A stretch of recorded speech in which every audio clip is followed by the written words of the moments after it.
जब भी कोई व्यक्ति गौतम बुद्ध के संग में शामिल होता था तो बुद्ध उसे सबसे पहले शांत रहने के लिए कहते थे। ध्यान की अवस्था में जाने से पहले उस भिक्षु को शांत रहना सिखाया जाता था। आज के दौर में हर तरफ शोर शराबा है, इसकी वजह से दिमाग में तनाव पैदा होना लाजमी है। ऐसे में अगर आप हर रोज कुछ देर मौन रहने का अभ्यास करते हैं तो इससे आपके तनाव पैदा होने वाले हार्मोन के लेवल में कमी आती है।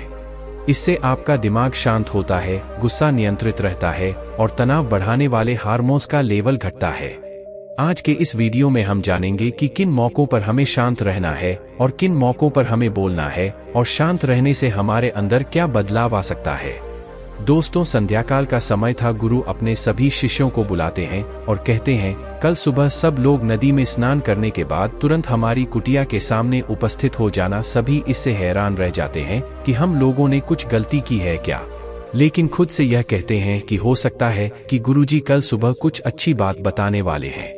सब लोग रात को सही समय पर सो जाते हैं और सुबह उठकर सभी लोग नदी में स्नान करने के बाद वापस गुरुजी के सामने उपस्थित हो जाते हैं। गुरु कहते हैं, आज हम तुम सबको चुप रहने के फायदे के बारे में बताऊंगा। गुरु कहते हैं, 10 मौके जहां पर चुप रहने से होता है लाभ और बोलने से नुकसान। गुरु कहते हैं, अगर आप इन 10 मौकों पर शांत हो गए यानी मौन हो गए तो आप जो चाहेंगे वह मिल जाएगा। आपकी जिंदगी में चमत्कारिक बदलाव शुरू हो जाएंगे। जरूरत से ज्यादा बोलना या चुप रहना दोनों ही अच्छी बात नहीं है। जैसे जरूरत से ज्यादा बारिश हो जाना या फिर धूप दोनों ही दिक्कत देती है, उसी तरह अनावश्यक बोलने से भी काफी नुकसान होता है।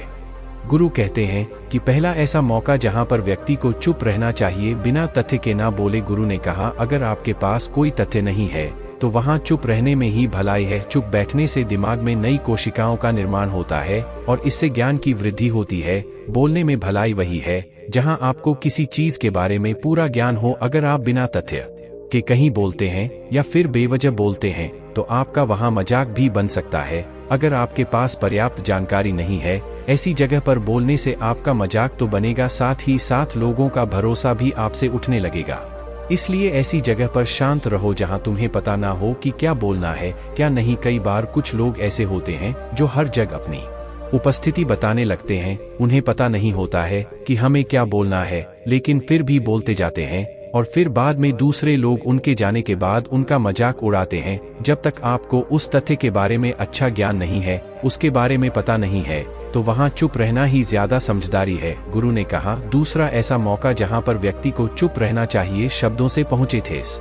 अगर आपके शब्द किसी को मानसिक ठेस पहुंचा रहे हैं तो वहां चुप हो जाना चाहिए। कमजोर व्यक्ति के बारे में कुछ भी बोलकर आप महान नहीं बन सकते हैं। महान आप किसी कमजोर का साथ देने में बनेंगे। कई बार होता है कुछ लोग अपने से छोटे व्यक्ति को भला बुरा कहते रहते हैं। सामने वाला इंसान तो कद से आपसे छोटा है, वह आपको कुछ नहीं बोलेगा, लेकिन आप उसकी नजरों में गिरते चले जाएंगे। हो सकता है कि कल वह भी आपसे पद में बड़ा हो जाए। पद में आपसे जब वह बड़ा हो जाएगा तो आज जो रवैया आपका उसके साथ है, आने वाले समय में वह भी आपके साथ वही करेगा। आप किसी को नीचा दिखाकर बड़ा नहीं बन सकते हैं। बड़ा बनना है तो अपने से छोटे लोगों का इज्जत भी करना सीखें और साथ ही साथ बड़े लोगों का भी सम्मान करना चाहिए। लोगों को लगता है कि अगर वह अकड़ कर बोलेंगे और सामने वाले को नीचा गिराने की कोशिश करेंगे तो वह बड़े बन जाएंगे, तो यह उन सब की भूल है। बड़े होने की बजाय आप उनकी नजरों में गिरते चले जाएंगे। गुरु ने आगे कहा, इसलिए शिष्यों, तुम सब जब भी बोलना आदर भाव से बोलना ताकि तुम्हारी बात लोगों को अच्छी लगे। बोलने में भाई बहन, माता पिता, मित्र इत्यादि संबोधन शब्दों का इस्तेमाल जरूर करना। इससे तुम्हारी मान प्रतिष्ठा तो बढ़ेगी ही साथ लोगों की नजरों में तुम समझदार व्यक्ति बनते जाओगे। गुरु ने आगे कहा, तीसरा मौका जहां पर व्यक्ति को चुप रहने में ही भलाई है,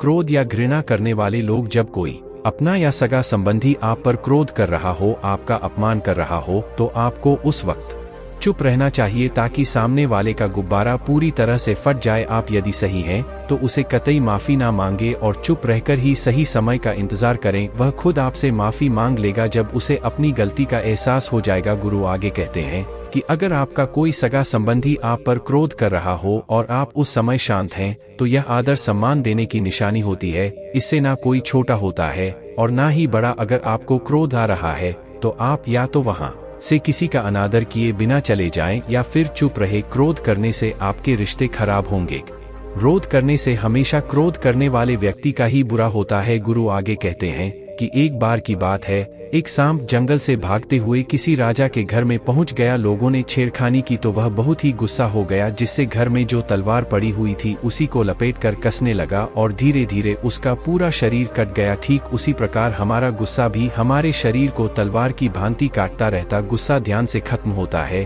प्रतिदिन अगर आप ध्यान की मुद्रा में बैठे हैं तो आपका गुस्सा आपके नियंत्रण में रहेगा। गुरु आगे कहते हैं कि या तो यह तरीका है कि आप प्रतिदिन ध्यान का अभ्यास करें, इससे आपके शरीर में जो हार्मोन्स गुस्से को बढ़ावा देते हैं वह सब तुम्हारे नियंत्रण में रहेंगे, जिससे शरीर गुस्से पर आसानी से काबू पा लेगा। लेकिन एक तरीका यह भी है कि जब भी आपको गुस्सा आए तो आप यह समझने का प्रयास करो कि क्या मेरा गुस्सा जायज है या नहीं, हमें वहां पर बोलना चाहिए कि नहीं। जब आप खुद इस बात का आकलन लगा पाएंगे तो आपको खुद पता चल जाएगा कि हमें गुस्सा करना चाहिए या नहीं। फिर भी आपको गुस्सा आ रहा है तो आप वहां से हटने का प्रयास करें, वहां से दूर चले जाएं। धीरे धीरे समय के साथ आपका दिमाग शांत हो जाएगा। गुरु ने कहा चौथा ऐसा मौका जहां पर इंसान को बहुत ही समझदारी के साथ काम लेना चाहिए, वहां पर आपको चुप रहना ही चाहिए। जहां पर उस मुद्दे से आपका कोई संबंध ना हो, अगर आपका किसी मुद्दे से कोई संबंध ना हो तो वहां आपका चुप रहना बनता है। बिना किसी वजह अगर आप दूसरे के मुद्दे पर बोलेंगे तो यह आपके लिए अनिष्टकारी होगा। इसमें केवल और केवल आपका ही नुकसान है। जल्द ही आप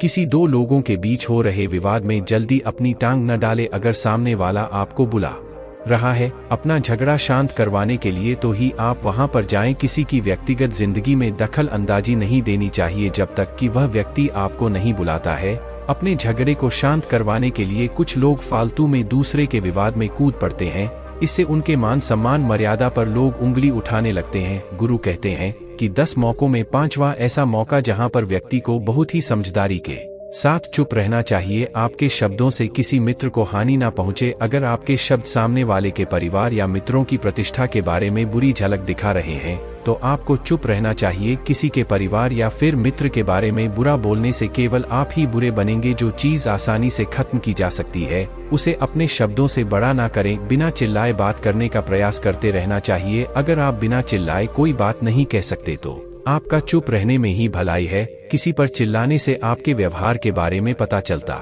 है। ज्यादा बोलने से चीजें हमेशा खराब ही होती हैं। कई बार कुछ रिश्ते ज्यादा तेज बोलने की वजह से टूट जाते हैं। मजाक को भी हमेशा शब्दों के मायने में ही रखें। जहां किसी को शब्दों से चोट लगे वहां चुप हो जाएं। ज्यादा बोलने से हमेशा नुकसान ही होता है। किसी और की प्रतिष्ठा को अपने शब्दों के माध्यम से उसे हानि नहीं पहुंचाना चाहिए। यदि आपके शब्दों से किसी और की प्रतिष्ठा को ठेस पहुंच रही है तो वहां आपको चुप हो जाना चाहिए। जब कोई व्यक्ति आपके सामने नहीं है तो आप उस व्यक्ति के बारे में बुरे शब्द किसी तीसरे व्यक्ति के सामने ना बोले। गुरु कहते हैं छठा मौका जहां पर व्यक्ति को चुप रहना चाहिए जब कोई कर रहा हो किसी की बुराई। जब कोई आदमी आपके सामने किसी तीसरे आदमी की बुराई कर रहा हो तब तुम्हें चुप रहकर बस सुनना चाहिए, अपनी व्यक्त नहीं करना चाहिए। क्योंकि जो आज आपके सामने किसी तीसरे की बुराई कर रहा है वह कल किसी और के सामने आपकी बुराई भी कर सकता है। यदि आपने कुछ कहा है तो नीति शास्त्र के अनुसार जो अपने मुंह को बंद रखता है और बुद्धि से काम करता है वही इंसान समझदार होता है। बिना जरूरत के बोलना, किसी के बारे में किसी के बीच में बोलना, यह गलत बात है। कभी कभी हमारे लिए बुद्धिमानी इसी में होती है कि हमें अपना मुंह ऐसी जगह पर नहीं खोलना चाहिए। गुरु आगे कहें कि 10 मौकों में 7वां ऐसा मौका जहां पर व्यक्ति को चुप रहना चाहिए जब कोई नहीं समझे आपकी